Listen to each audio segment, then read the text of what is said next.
Hola amigos, Misha Belesh, ¿cómo están? Incabe Carlos.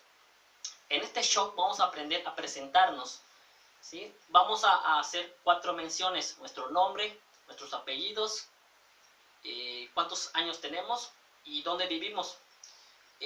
Tengo un amigo que es parte de la familia que se llama Chap, y lo conocen también como Oso, y en el mundo artístico lo conocen como Nortiño. Me va a apoyar en un momento, ¿sí?, con esta actividad, y ahorita les voy a mostrar qué es lo que vamos a hacer. Lo tengo yo en la pizarra. Vamos a acercarnos un poquito, ¿sí? Son las 4 partes que va a estar conformado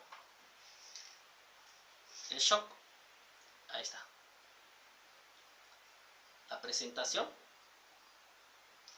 Esos datos que tiene la pizarra son de Chap. Ahí está, nombre, también tiene la traducción abajito, apellidos, la edad y dónde vive. Pues ahorita lo vamos a invitar. Denme unos segundos, voy a ir a buscarlo.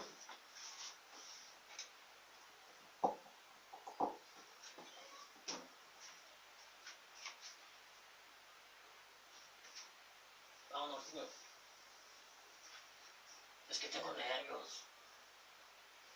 Sí sale. Vamos. Es que tengo nervios. A ver, yo te voy a apoyar.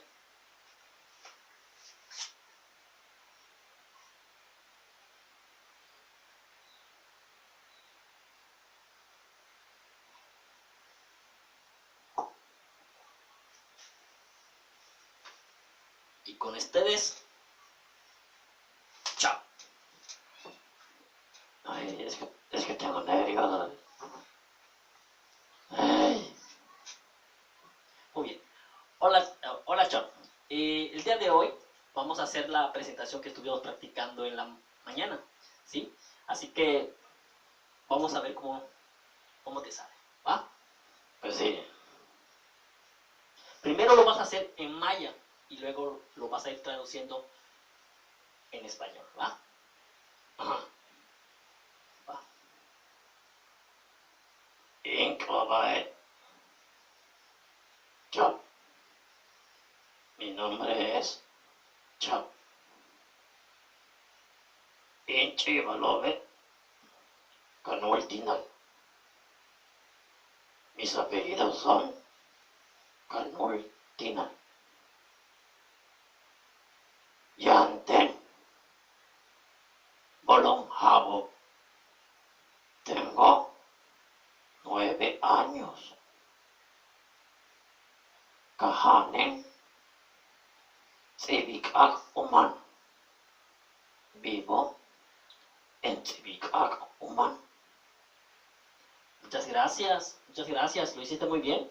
Y despídete de nuestros amiguitos, ¿sí? Nip Olal, muchas gracias, nos vemos hasta la próxima. Nip Olal.